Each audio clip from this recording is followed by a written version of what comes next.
What's happening, fam? L.A.R. movement still moving.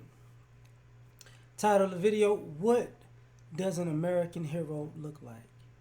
I was skimming through an article that happened a few days ago or last week, where General was talking about the Confederates and the Confederate flags and the Confederate statues are treasonous, and it made me just think about where we been at, because I was looking at another video a few years ago of a guy talking about the Confederacy, but it made me think about American heroes.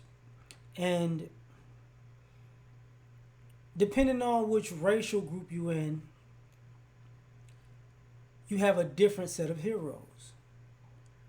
The founding fathers of America are looked at as heroes by one group, um, war criminals by another group, slave owners by another group.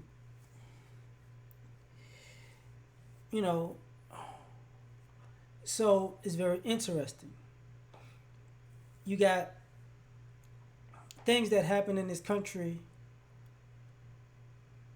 who, some people say they don't take away their heritage. And I think the part of the ideology is these people are my heroes.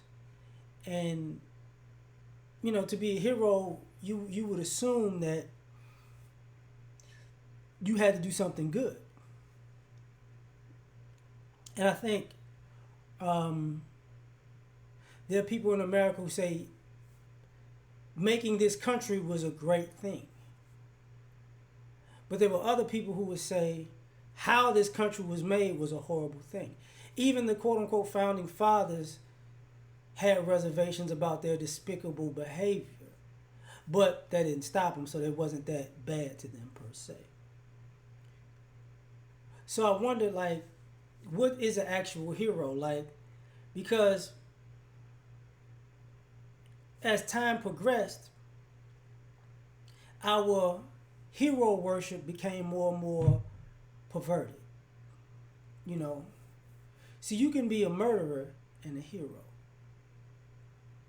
You can be a thief and a hero. You can be a rapist or a pedophile and a hero. You know, you can swindle somebody out of their land and inheritance by getting them drunk and be viewed as a hero.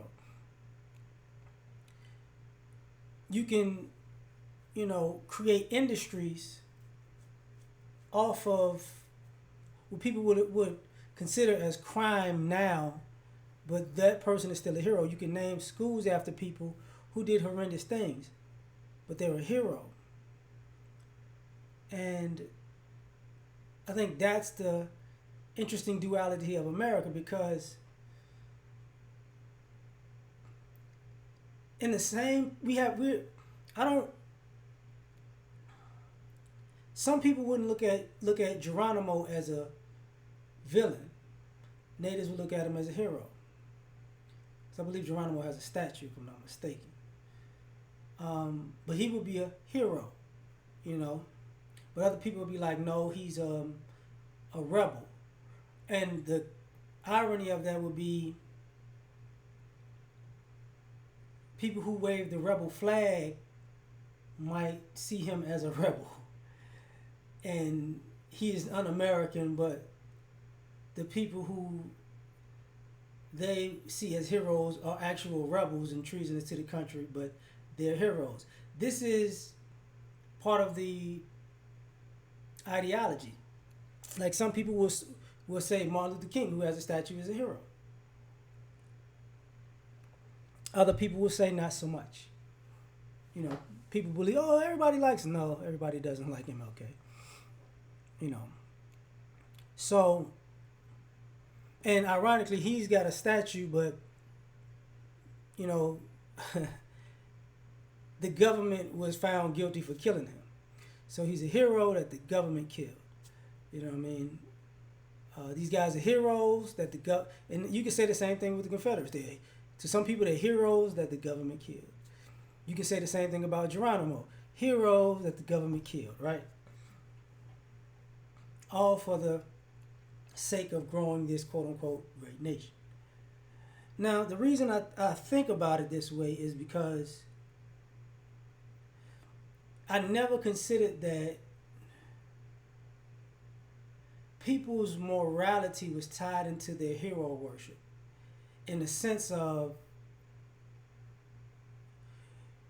we look at heroes as infallible and we overlook heroes' bad deeds because we think they did deeds that far ascended their bad deeds. And that depends on who's looking.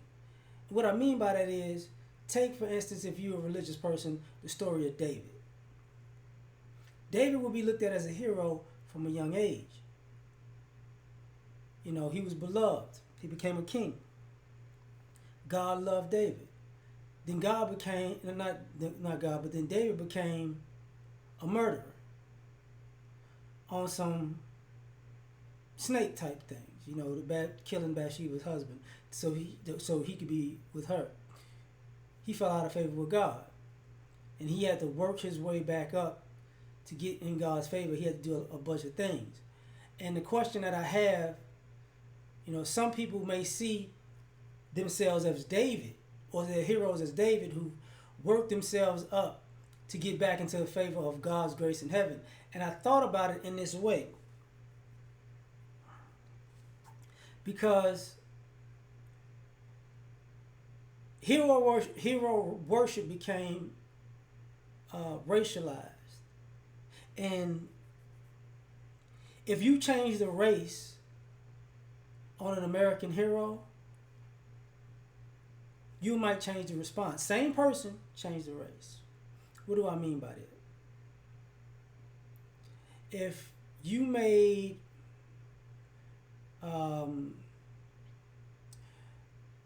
Geronimo George Washington, he'd be looked at differently. If you made George Washington Martin Luther King, he'd be looked at differently. You get what I'm saying?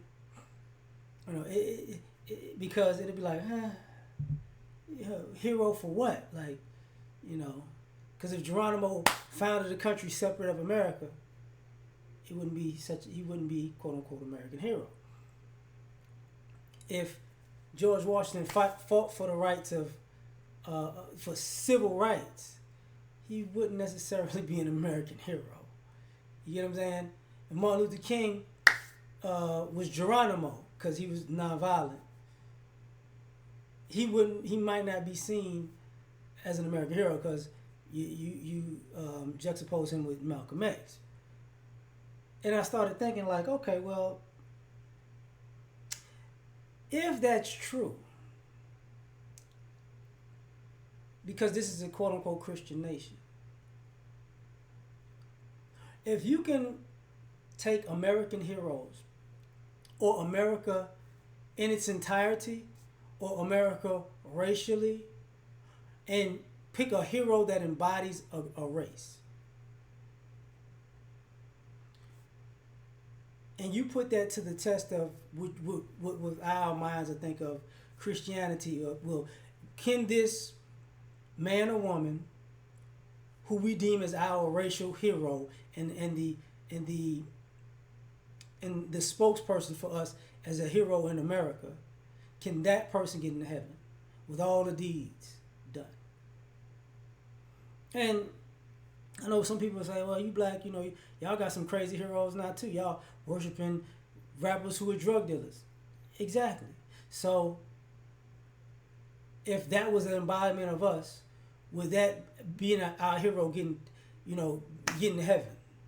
Does that follow the principles of this Bible that this Christianity that we say we profess in this country? Same thing with pick a founding father and make him the face. Would that actually be that? Take one of these Confederate guys who they're my hero. Fine. Take Geronimo. Fine. There's an Asian guy or Hispanic guy. Can they pass that test? And this is why I'm saying that, what is a hero in America? Because I think we judge heroes in America by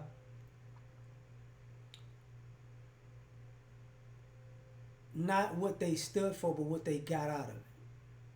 So that's just my thought. Like, share, subscribe. Catch you on the next one. Peace.